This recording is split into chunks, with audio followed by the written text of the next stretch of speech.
Bonjour. Alors, on est toujours avec les espaces vectoriels de dimension finie. On va démontrer le corollaire 3. C'est le théorème de la dimension. Si E est un K-espace vectoriel non réduit à 0 de dimension finie, alors toutes les bases de E ont le même cardinal. Notez dim de E et appelée dimension de E. Alors, on va prendre deux bases de E, de cardinal NP respectivement, et on va démontrer que n égale à P. Alors nous avons dans B, vous avez n vecteurs, et la famille est libre. Ces n vecteurs sont combinaisons linéaires de ces p vecteurs.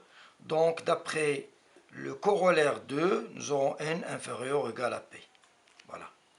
Encore une fois, nous avons B, cardinal de B, égale à N. Et B libre. Alors le corollaire 2 donne N inférieur ou égal à P parce que B est combinaison linéaire de P vecteurs. Et on refait la même chose, nous aurons P inférieur ou égal à N. Voilà. Alors comme exemple, nous avons par exemple K à la puissance N. On sait que 1, 0, etc., 0, 1, etc., jusqu'au dernier vecteur est une base. On a déjà fait. Et le nombre de vecteurs que nous avons ici, c'est N.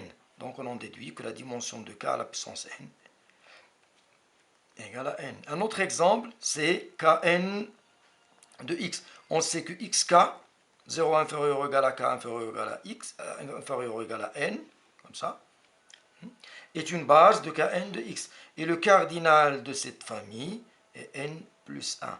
Donc la dimension de Kn de x égale n plus 1. Bien. Maintenant, on va démontrer une propriété, à savoir, si E est un K-espace de dimension finie, n supérieur ou égal à 1, alors toute famille de cardinal strictement supérieur à n est liée. Toute famille libre est de cardinal inférieur ou égal à n. Et toute famille génératrice est de cardinal supérieur ou égal à n. Alors si nous avons une famille de cardinal strictement supérieur à n, si on prend B, base de E, on a cardinal de B égale à n. Alors si nous avons L, une famille de cardinal strictement supérieure à n, et L, les vecteurs de L sont combinaisons linéaires de B, parce que B c'est une base. Donc les vecteurs de L, si on note L la famille en question, les vecteurs sont combinaisons linéaires de B. Comme le cardinal de L est strictement supérieur au cardinal de B, d'après le lemme que nous avons démontré, le premier lemme, alors ça veut dire que la famille est liée. Elle est liée. Voilà. Deuxièmement, toute famille libre est de cardinal inférieur ou égal à n. Ça, n'est autre que la contraposée de la première. Donc, le cardinal strictement supérieur à n implique lié. Libre implique le cardinal inférieur ou égal à n. Alors, pour le troisièmement, toute famille génératrice est de cardinal supérieur ou égal à 1. Alors si on suppose que le cardinal d'une famille génératrice est strictement inférieur à n, on peut extraire de cette famille génératrice une base. C'est une famille génératrice. De toute famille génératrice, on peut extraire une base. Donc cette base B va être de cardinal inférieur ou égal à G, qui est strictement inférieur à la dimension, ce qui est absurde, parce que les bases ont toutes le même cardinal qui est la dimension de E. Voilà, c'est une propriété simple. Ce sont des remarques très très pratiques.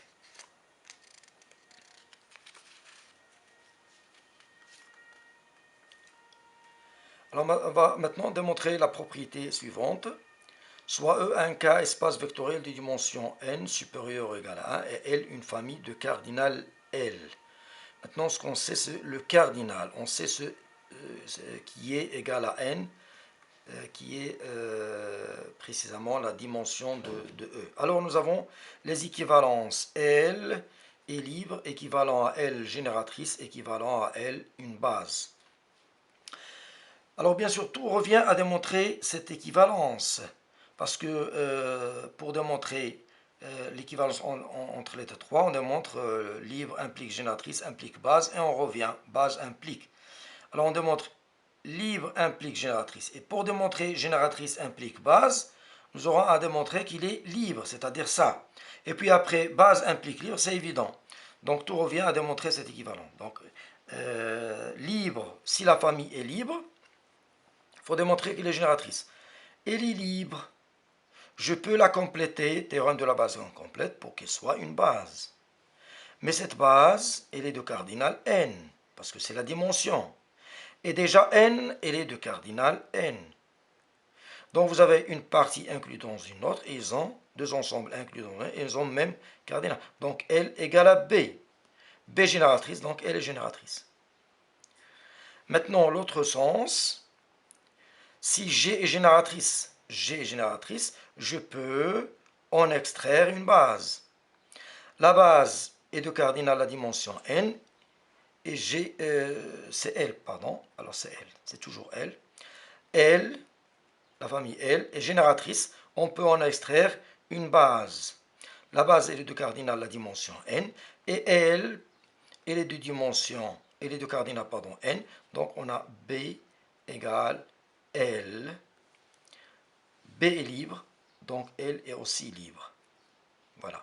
Donc nous avons équivalence. C'est une propriété très importante. Comme application, on va faire deux exemples. Le premier exemple, on va se donner des vecteurs de E. Par exemple, on va travailler dans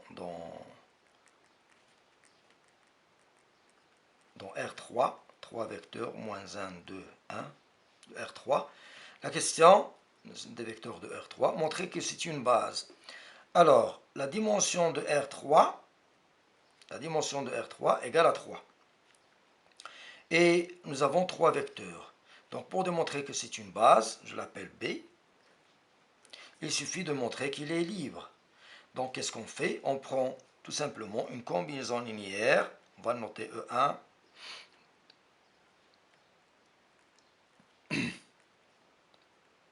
Une combinaison linéaire nulle. Une combinaison linéaire nulle. Et on va essayer de démontrer que les alpha s sont tous nuls.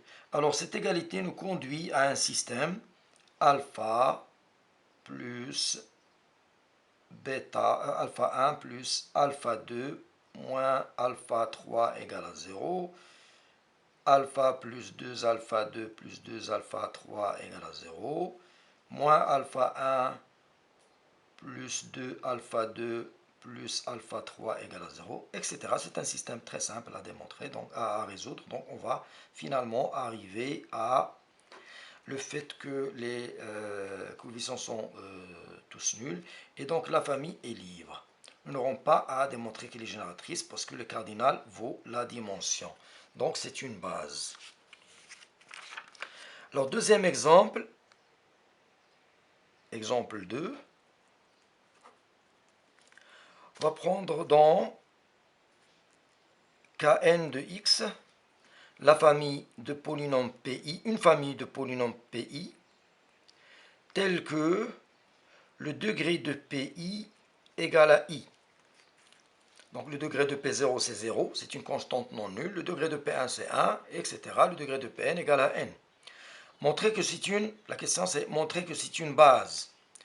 Alors, nous savons que la dimension de Kn de x, c'est n plus 1. Et le cardinal de la famille, c'est n plus 1. Donc, soit démontrer qu'il est génératrice, soit démontrer qu'il est libre. Mais on sait déjà que c'est une famille de polynômes non nuls échelonnés. Donc, il est libre d'après ce que nous avons déjà fait. Il est libre, et comme je viens de dire, il est de cardinal n plus 1 égale à la dimension, donc c'est une base.